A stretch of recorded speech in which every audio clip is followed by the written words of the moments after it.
Hello friends, कैसे हो आप लोग। ऑब्स गायनी में पढ़ने के लिए तो बहुत कुछ है, बट जब आप प्रैक्टिस में आओगे तो आप लोगों को एक चीज़ बहुत ही ज़्यादा परेशान करेगी, वो है स्टिच इन्फेक्शन। स्टिच इन्फेक्शन कैसे होता है, क्या कारण होते हैं, ये पता लगाना बहुत मुश्किल है, क्योंकि कई बार हम लोग बहुत सारे पॉइंट्स देखते रहते हैं, खोजते रहते हैं, फिर भी हमें लास्ट तक पता नहीं चलता कि आखिर हमारे पेशेंट्स को वुंड इन्फेक्शन कैसे हो। वुंड इन्फेक्शन को प्रिवेंट करने का एक बहुत ही इम्पॉर्टेंट स्टेप होता है, वो है प्रॉपर स्टरलाइजेशन। हालांकि ऑब्स गायनी की ट्रेनिंग में स्टरलाइजेशन के बारे में बहुत कुछ नहीं बताया जाता है, बिकॉज हमारे पास ओटी असिस्टेंट्स होते हैं मेडिकल कॉलेजेस में, टेक्नीशियंस होते हैं जो हमारे इंस्ट्रूमेंट्स को ऑटोक्लेव करते हैं, स्टरलाइज करते हैं। बट आज मैं थोड़ा बहुत इंट्रोडक्शन आपको इसके बारे में दूंगी, क्योंकि मुझे लगता है कि पीजी ट्रेनिंग या रेसिडेंसी या ड्यूरिंग एमबीबीएस भी आप लोगों को स्टरलाइजेशन के बारे में थोड़ी बहुत जानकारी बिल्कुल होनी चाहिए। तो देखिए, हमारे पास 2-3 तरह के ऑटोक्लेव मशीन्स होते हैं।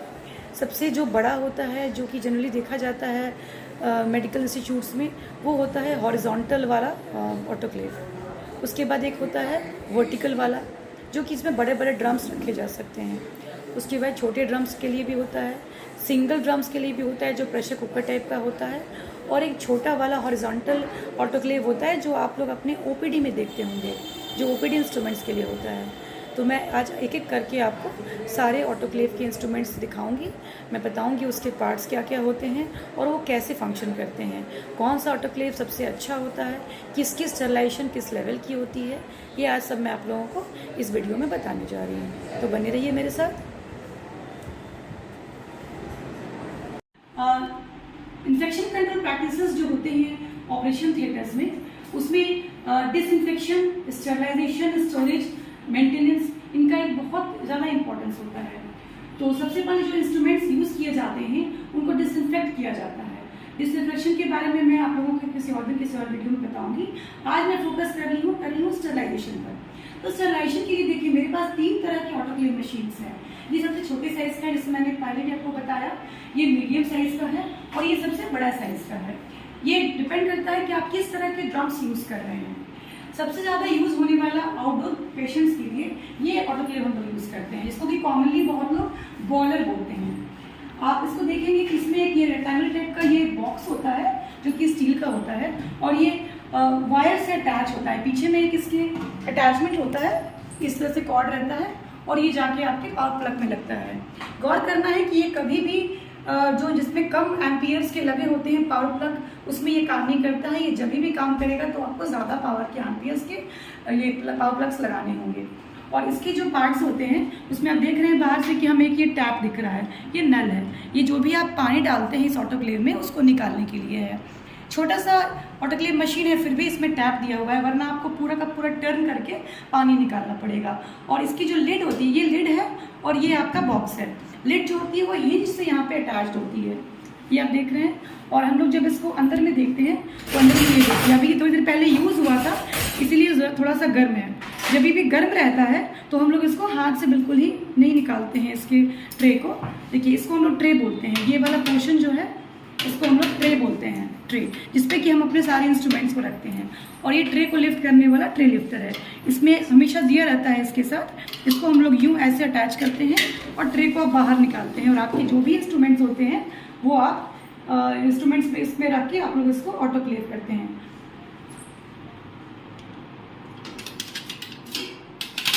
अभी आप अंदर में देखेंगे कि ये बॉक्स है, इसमें ज़्यादा कुछ नहीं, एक बस कॉइल होता है, और कॉइल को हम लोगों को इसके ऊपर डालना होता है वाटर।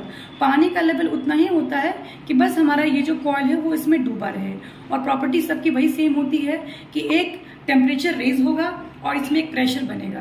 हालांकि इसको जो हम लोग पूरा का पूरा ढक्कन लगा देते हैं तो इसकी प्रेशर एक स्टैंडर्ड ऑटोक्लेव मशीन की इतनी मेंटेन नहीं होती है। फिर भी आउटडोर पेशेंट्स के लिए, जहां हमें हाई लेवल ऑफ स्टरलाइजेशन की जरूरत नहीं होती है, वहां पे हम लोग इसको यूज करते हैं। और ये जो ट्रे है, इसी पर हम लोग सारे इंस्ट्रूमेंट्स रखते हैं। जैसे देखिए, सबसे पहले क्या करेंगे आप, इसको मेक श्योर कि ये अटैच नहीं हो। जब आप इसमें डाल रहे हो पानी या इसमें आप डाल रहे हो अभी इंस्ट्रूमेंट्स, तो ये हमेशा स्विच ऑफ होना चाहिए ताकि आपको करंट ना लग जाए। उसके बाद आप इस ट्रे के ऊपर अपने इंस्ट्रूमेंट्स को और आराम से अरेंज करके रखते हैं, ऐसे जैसे कि मैंने एक स्पेकुलम को लिया है, क्योंकि मुझे पर डे बहुत सारे स्पेकुलम चाहिए होते हैं आउटडोर पेशेंट्स के लिए, तो मुझे जल्दी चाहिए होते हैं। मान लीजिए आपके पास 10 स्पेकुलम है, आपके पास पेशेंट्स 30-40 आ गई जिसमें आपको स्पेकुलम एग्जामिनेशन की ज़रूरत है, तो आप जल्दी से कैसे करोगे? आप क्योंकि ऑटोक्लेव, स्टैंडर्ड ऑटोक्लेव मशीन में बहुत टाइम लगता है, तो आइडियली इस तरह के इंस्ट्रूमेंट्स के लिए ये ऑटोक्लेव सबसे अच्छा होता है। इसको हम लोग इस पर ऐसे रख देते हैं और इसमें हम लोग पानी चेक कर लेते हैं। जितनी बार आप ऑटोक्लेव करेंगे पानी का लेवल चेक करेंगे।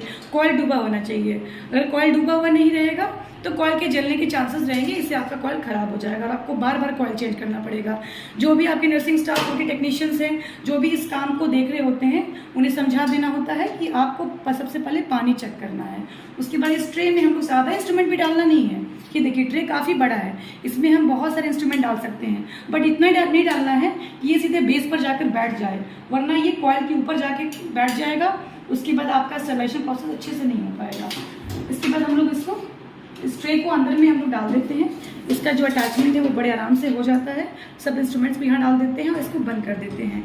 और जैसे ही हम इसमें पावर ऑन देते हैं तो इसमें से जो स्टीम निकलता है वो स्टीम देख लीजिए आप, यहाँ ट्रे में बहुत सारे होल्स बने हुए हैं, नीचे में पानी है, यहाँ पर होल्स बने हुए हैं, तो जो स्टीम निकलेगा उसी स्टीम से आपका इंस्ट्रूमेंट स्टरलाइज होगा। इसलिए इंस्ट्रूमेंट्स को ओपन करके करने की ज़रूरत पड़ती है। इसमें हम सारे इंस्ट्रूमेंट्स को ओपन करके रखते हैं, इसके जो हिंजेस होते हैं वो ओपन रहते हैं, लॉक करके नहीं रखते हैं हम।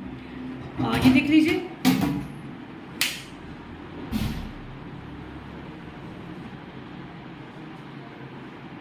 थोड़ी देर में इसमें से क्या होता है कि वेपर्स निकलने लगते हैं, स्टीम निकलने लगता है और इसी स्टीम से इंस्ट्रूमेंट स्टरलाइज होता है। इंस्ट्रूमेंट के स्टरलाइज होने के बाद, इंस्ट्रूमेंट जब स्टरलाइज हो रहा होता है, आप जब ने स्विच ऑन कर दिया और जब वेपर्स बहुत अच्छे से बनने लगा, वेपर्स जब बनने लगते हैं इसका मतलब कि आपका वाटर का जो टेम्परेचर है वो 100 डिग्री सेल्सियस से ज़्यादा हो चुका है। तो नॉर्मली एक स्टैंडर्ड ऑटोक्लेव मशीन का जो टेम्परेचर होता है ऑटोक्लेव करने का वो होता है 121 डिग्री सेल्सियस और 5 PSI प्रेशर होता है। तो जब इसमें हम लोग मान के चलते हैं कि जिस समय इसका बॉइलिंग शुरू हो गया है तब टेम्परेचर जो वाटर का है वो 121 या 120 डिग्री सेल्सियस तक पहुंच चुका होगा और उसके बाद इसका प्रेशर भी धीरे धीरे, चूंकि ये बंद है, क्लोज्ड है, कहीं से भी ओपन नहीं है, ये मेरा ऑटोक्लेव तो काफ़ी अच्छा है क्योंकि इसमें कहीं से भी कोई गैप नहीं है, कोई डैमेज पोर्शन नहीं है, तो इसमें प्रेशर भी अच्छे से मेंटेन हो जाता है।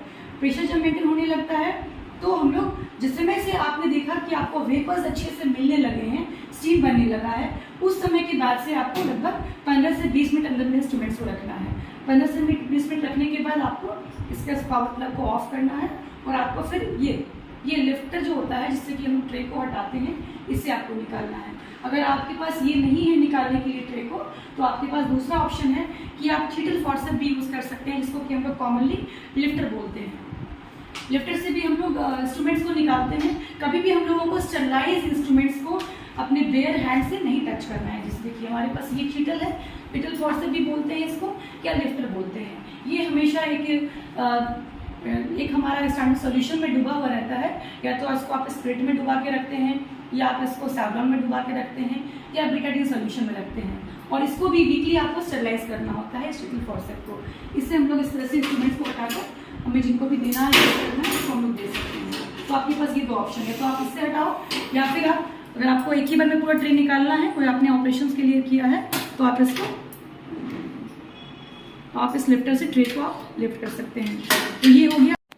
हेलो फ्रेंड्स, आज मैं आप लोगों को बताने वाली हूँ एक मीडियम साइज के ऑटोक्लेव को कैसे यूज करते हैं। ये देखिए हमारा ये मीडियम साइज का ऑटोक्लेव है, जिसमें 9x12 साइज का 2 ड्रम्स आराम से आ सकता है। ये हमारा ड्रम है, इस साइज के ड्रम्स इसमें आराम से आ सकते हैं। तो सबसे पहले हम लोग को जानना है कि ऑटोक्लेव का प्रिंसिपल क्या होता है। ऑटोक्लेव का प्रिंसिपल ये होता है कि जब एक हम खास टेम्परेचर पर रखते हैं किसी भी वाटर को, तो उसमें एक प्रेशर डेवलप करता है, और ये इस एक पर्टिकुलर टेम्परेचर पर, प्रेशर पर जितने भी बैक्टीरिया होते हैं, स्पोर्स होते हैं, वो किल हो जाते हैं। इसीलिए हम लोगों को इंस्ट्रूमेंट्स को या ड्रिप शीट को, कट शीट को हमेशा ऑटोक्लेव करना चाहिए यूज़ करने से पहले। और ये जो हमारा स्टेप्स होता है डिसइंफेक्शन, स्टरलाइजेशन और स्टोरेज का, तो स्टरलाइजेशन उसमें एक बहुत इंपॉर्टेंट रोल प्ले करता है। तो मेरे पास ये जो मीडियम साइज का ऑटोक्लेव है, ये मैं आप लोगों को दिखाती हूँ। ये एकदम बिल्कुल स्टेनलेस स्टील की होनी चाहिए। ये अगर आपकी इसमें स्टेनलेस स्टील की मात्रा कम होगी, स्टील की मात्रा कम होगी, तो ये बॉडी अच्छे से काम नहीं करेगा। बहुत तरह की प्रॉब्लम्स आएंगी जो कि मैं झेल चुकी हूँ। तो फिर मैंने ये रिप्लेस करवाया है, ये नया ऑटोक्लेव मशीन आया है। इसके पार्ट्स देखिए, इसके पार्ट्स में सबसे पहले तो आप ये देख रहे हैं कि बॉडी है और ये इसका लिड है। बॉडी में इसमें एक ये लगा हुआ है, इसको हम लोग हैंडल बोलते हैं, जिससे आप इसको कहीं भी शिफ्ट कर सकते हैं, एक जगह से दूसरी जगह पर आप इसको पकड़ के शिफ्ट कर सकते हैं। नीचे में इसका ये है फुट रेस्ट है, जो कि इपॉक्सी कोटेड होता है, क्योंकि ऑपरेशन थिएटर भी आजकल इपॉक्सी कोटेड होता है। गाइडलाइंस आया है कि जितने भी ऑपरेशन थिएटर अंदर प्रेमिसेस के अंदर की जो फ्लोर होती है वो इपॉक्सी कोटेड होने चाहिए, तो इसलिए इपॉक्सी कोटेड है। ये हैंडल है, ये लिड है। लिड के ऊपर ये जो भी आप सिस्टम देख रहे हैं ये सारा प्रेशर गॉज कहलाता है। प्रेशर गॉज जो कि प्रेशर मेंटेन करता है। और ये जो है, ये जो लिड है, ये एक रिवॉल्विंग टाइप का है। एक पैडल वाला भी होता है जो कि आप प्रेस करते हो फुट से तो ये अपने आप खुल जाता है, बट ये वाला जो है ये रिवॉल्विंग है। यहाँ पर एक हिंज है जिससे कि अटैच है और इसको हम लोग कम्प्लीटली एयर टाइट करते हैं। इसमें जो नॉब्स बने हुए हैं देख लीजिए, इस तरह के होते हैं, बटरफ्लाई शेप का होता है। ये ऊपर करके हम लोग इसको ऐसे टाइट घुमाते हैं क्लॉकवाइज में, तो ये टाइट होता है, फिर एंटी क्लॉकवाइज में ये ओपन अप होता है। तो इस तरह से करके इसका लिड का लॉक करने का सिस्टम है। और देखिए बाहर में और क्या क्या चीज़ें हैं, मैं इसे घुमा कर दिखाती हूँ। ये देखिए, ये जो बॉक्स बना हुआ है इसी के अंदर में यहाँ पर कुछ इसमें वायर्स होते हैं और यहाँ पे एक इंडिकेटर होता है। इंडिकेटर इंडिकेट करता है कि आपका ऑटोक्लेव काम कर रहा है। पीछे देखो,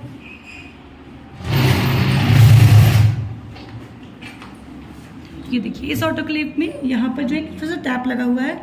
जो भी आप ऑटोक्लेव करते हो वाटर यूज़ होने के बाद इसको जब आप ऐसे ओपन करोगे तो इससे वाटर निकलने लगता है, क्योंकि इतनी बड़ी मशीन को आप पलट के पानी नहीं निकाल सकते हो। मैंने अपने लास्ट वाले वीडियो में भी दिखाया कि जो छोटा वाला ऑटोक्लेव है उसमें भी एक टैप लगी होती है, इसमें भी टैप लगा हुआ है। ये हमारे लिए बहुत एडवांटेजियस है। अब हम लोग इसके पार्ट्स बताते हैं। ये देखिए जो लिड है, इस पर जो प्रेशर गॉज है, ये देखिए यहाँ पे ये प्रेशर डिनोट करता है।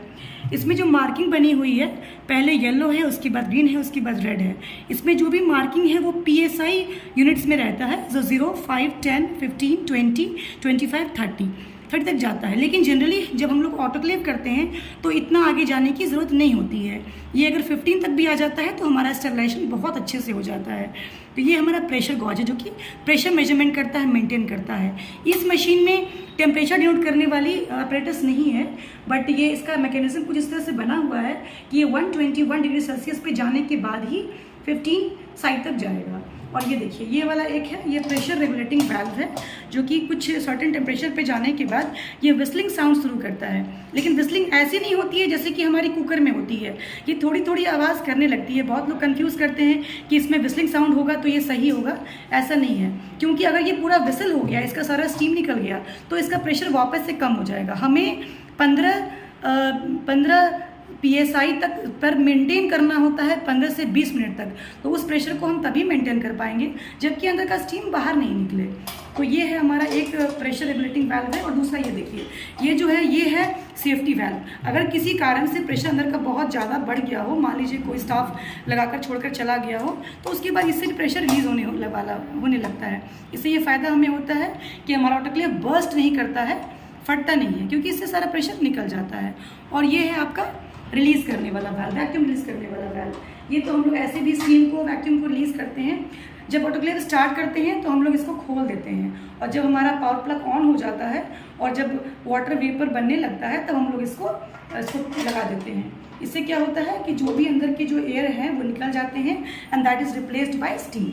और यही हम लोग जब ऑटोक्लेव कंप्लीट हो जाता है तो भी इसको जब हम ओपन करेंगे, हमारा जब ऑटोक्लेव 15 PSI पर मेंटेन हो चुका है 15 से 20 मिनट तक, तो हम लोग इसको धीरे से ओपन कर सकते हैं और इसके स्टीम को बाहर निकाल सकते हैं। स्टीम के बाहर निकलते ही ये हमारा ऑटोक्लेव थोड़ा ठंडा भी हो जाता है और हमको खोल के ड्रम्स निकालने में आसानी होती है।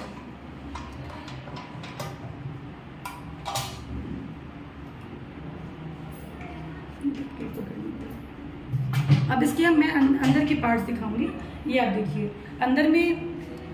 अंदर में ये जो बॉडी है इसमें एक पानी है, एक कॉइल है। कॉइल वही कॉइल है जो आप अपने यहाँ वाटर हीटर्स में देखते होंगे।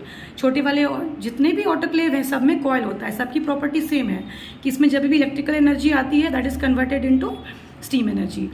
तो ये देख लीजिए आप यहाँ पर, ये पानी जो है ये डूबा होना चाहिए, कॉइल जो है पानी में डूबा होना चाहिए, बस थोड़ा सा डूबा होना चाहिए। और इसके बाद इसके ऊपर हम लोग डायरेक्टली अपने ड्रम्स को रख नहीं सकते हैं, वरना वो भी जाके कॉइल पर बैठ जाएगा उसके लिए हम लोग क्या करते हैं, ट्राइपॉड स्टैंड यूज़ करते हैं, वो भी स्टेनलेस स्टील का होता है। गौर करने वाली बात है कि अगर इसका कोई भी पार्ट, अंदर का कोई भी पार्ट अगर लोहे का होगा तो उसमें रस्ट होगा और आपका स्टरलाइजेशन अच्छे से नहीं हो पाएगा और आपके वुंड में इन्फेक्शन आनी शुरू हो जाएगी। इसलिए आपको खासा ध्यान रखना है कि इस ऑटोक्लेव के अंदर का कोई भी पार्ट लोहे का नहीं होना चाहिए। ये देखिए मैंने इसको यहाँ पर ऐसे रख दिया है। इसके अलावा भी अगर आप इसके ऊपर कुछ रखना चाहते हो प्लेट जैसा तो आप रख सकते हैं। जैसे कि पहले मैं प्लेट यूज़ नहीं करती थी, मैं डायरेक्टली इसके ऊपर ड्रम्स रखती थी, तो मैं देखती थी कि मेरा स्टीम कुछ ज़्यादा ही ड्रम्स के ऊपर आता है, इसलिए मैंने उसके बाद ये इस तरह की प्लेट रखनी शुरू कर दी। छोटे वाले कुकर साइज़ के जो ऑटोक्लेव्स होते हैं उसमें भी इसको यूज़ किया जाता है। इसको रखने से फ़ायदा ये होता है कि सेंटर से जो भी वाटर वेपर डायरेक्टली आपके ऑटोक्लेव में आपके ड्रम्स में नहीं एंटर करेंगे और केवल स्टीम ऊपर आएगा, वो भी साइड से आएगा। उसके बाद देखिए इसको रखने के लिए हमारे पास क्या, ये गैस्केट होता है, रबर गैस्केट, जो कि हम यहाँ पर लगाते हैं। बट इसको रखने के बाद आपको ड्रम घुसाने में दिक्कत होगी, इसलिए मैं पहले ड्रम्स को ही अंदर डाल देती हूँ। ये मेरा पहला ड्रम है और ये दूसरा। आज मैं आप लोगों को ये वर्टिकल ऑटोक्लेव जिसमें कि 2 बड़े बड़े ड्रम्स आते हैं जिनकी साइज 16 बाई 20 होती है, उसको इसमें स्टरलाइज करते हैं, ड्रम्स के अंदर जो भी कंटेंट्स है उसके बारे में बताऊंगी। तो ये देखिए मैं पहले बहुत परेशान रहती थी अपने पेशेंट्स के वुंड इन्फेक्शन को लेकर, फिर मुझे बाद में रियलाइज़ हुआ कि मेरा ऑटोक्लेव मशीन डिफेक्टिव है और उसके बाद फिर मैंने एक प्रॉपर ऑटोक्लेव मशीन लिया है। तो ये वाला जो नया वाला ऑटोक्लेव है इसके पार्ट्स के बारे में मैं बताती हूँ। सबसे पहले तो इसकी जो बॉडी होती है वो स्टेनलेस स्टील की होनी चाहिए। अगर आपका ये स्टेनलेस स्टील, इसमें स्टील की जो मात्रा है वो अगर कम होगी तो डेफिनेटली इसकी जो ऑटोक्लेव करने की कैपेसिटी है वो खराब हो जाएगी और आपको रिजल्ट्स अच्छे नहीं मिलेंगे। तो ये बॉडी है, बॉडी के ऊपर ये लिड है। लिड पे जो ओपन होता है वो ओपन करने का तरीका पेडल से है। ये इसको हम लोग ऐसे पेडल से ओपन करते हैं और ये रिवॉल्विंग लिड है, ये आप देख रहे हैं बहुत अच्छे से खुल जाता है। इसमें आपको बहुत ही मेहनत करने की ज़रूरत नहीं है। और बाहर में देखिए, ये मुझे पसंद इसलिए भी है क्योंकि जो बुक्स में दिखा जाता है, जो प्रोटोकॉल्स और गाइडलाइंस होते हैं कि ऑटोक्लेव में एक पर्टिकुलर टेम्परेचर होता है, एक पर्टिकुलर प्रेशर होता है, तो जो छोटे साइज़ के ऑटोक्लेव्स होते हैं उसमें इतना अच्छे से ये रिप्रेजेंट नहीं होता है। ये लिड है, इसमें ये प्रेशर गॉज है, इसमें आपको प्रेशर पता चलता रहेगा। और ये जो इंडिकेटर है, अभी लाइट नहीं है इसलिए मैं आपको दिखा नहीं पा रही हूँ, इसमें टेम्परेचर दिखता है और ये आपका पावर ऑन है या ऑफ है ये दिखाई देता है। तो अगर आपको अच्छे से दिखाई दे रहा है कि आपका टेम्परेचर मेंटेन हो रहा है, प्रेशर मेंटेन हो रहा है, तो यू कैन बी 100% श्योर कि आपका ऑटोक्लेव सही तरीके से हो रहा है। तो ये जो आप बॉक्स देख रहे हैं इसके अंदर वायर्स होते हैं जो कि यहाँ पे टेम्परेचर को डिनोट करते हैं और इसमें ऑन ऑफ करने वाली भी स्विचेस होते हैं। सबसे पहले हम लोग जब इसके वायर को पावर प्लग से अटैच करते हैं तो इसको देखिए, सबसे पहले हम लोग इसको वायर को अच्छे से, वायर देखिए इसमें जो वायर होती है वो कमज़ोर नहीं होनी चाहिए, क्योंकि ये एक हाई वोल्टेज ड्रॉ करने वाला ऑटोक्लेव है। इसमें जो वायर होती है वो भी बहुत अच्छी क्वालिटी की होनी चाहिए ताकि वो गर्म होने से पिघल नहीं जाए। इसको जब आप अटैच करते हो पावर प्लग में, उसके बाद भी आपको 2 जगह से इसको ऑन करना पड़ता है। इससे ये होता है कि कोई भी ऐसे ही आके इसको ऑन ऑफ नहीं कर सकता है आराम से। देखिए यहाँ पे इसको ये दिखाओ, ये इसको हम लोग यहाँ से ऑन करते हैं तब ये ऑन होता है, ये MCB है। उसके बाद यहाँ पर इससे भी हम लोग को 2 जगह, ये 3 जगह से हम लोगों को ऑन करना होता है। एक बार मेन पावर प्लग, फिर MCB, फिर यहाँ पर। इससे क्या है कि वन कैन बी श्योर कि हाँ कोई गलती ना हो हम लोगों से। तो ये तब सबसे पहले हम लोग इसको ऑन करते हैं और इस तरह से यहाँ पे टेम्परेचर दिखाई देता है और ये हमारा प्रेशर गॉज है। उसके बाद हम लोग देखिए अंदर में ये जो लिड है, लिड को जो कवर करते हैं उसमें ये जो हमारे नॉब्स बने हुए हैं, इसको हम लोग ऐसे करके ये जो हमारा जो गैप बना हुआ है इसमें हम लोग इसको अटैच करते हैं और फिक्स करते हैं। ये लिड है, लिड का ये हैंडल है और ये प्रेशर गॉज है, ये हमारा सेफ्टी वाल्व है और ये भी हमारा 2 सेफ्टी वाल्व दिया हुआ है, ये मैनुअल वाल्व है। इससे हम लोग स्टीम को रिलीज कर सकते हैं। और उसके बाद फिर देख लीजिए अंदर में, देखिए अंदर में जो छोटा वाला ऑटोक्लेव मैंने आपको दिखाया है उसमें जैसे कॉयल आपको दिखाई देता है, इसमें आपको कॉयल दिखाई नहीं देगा क्योंकि इसमें जो है एक होल बना हुआ है जिससे कि स्टीम ऊपर की तरफ आती रहती है और ये पूरा बेस है। इसी बेस पर आपको ड्रम्स को रखना होता है। 2 बड़े ड्रम्स इसमें आराम से आ जाते हैं और आप डालते हैं इसमें पानी और वो वहाँ से स्टीम आता रहता है। अब डालने वाला पानी आप इधर दिखा दी हूँ मैं आपको, इधर फोकस करो, देखिए ये बड़ा अच्छा बना हुआ है, ग्लास का है। ये देखिए ये इसमें है डालने वाला पानी और यहाँ पे एक ग्लास इंडिकेटर होता है जिससे कि हम लोग को ये पता चलता है कि किस लेवल तक हमें पानी को ले जाना है। तो इसे आप आराम से डाल सकते हो पानी, और पानी निकालने के लिए हमारे पास टैप भी होता है। उधर से बड़े ऑटोक्लेव से पानी निकालना, ड्रेन करना थोड़ा मुश्किल होता है, इसलिए इसमें एक स्पेशल टाइप का यहाँ पे टैप दिया हुआ है, जिससे कि आप यूज़ किया हुआ पानी निकाल सकते हैं। दो बार ऑटोक्लेव होने के बाद आपको इसका पानी चेंज करना है, इससे आप इसको आप निकाल सकते हैं और फ्रेश पानी आप यहाँ से डाल सकते हैं। ये देखिए, ये इस जार से आप डालते हैं पानी। ये जो कि बड़ा ऑटोक्लेव है, इसमें 15 से 20 लीटर वाटर लगता है। छोटे ऑटोक्लेव में आपको 4 से 5 लीटर में काम चल जाता है, बट इस वाले में आपको ज़्यादा पानी लगता है।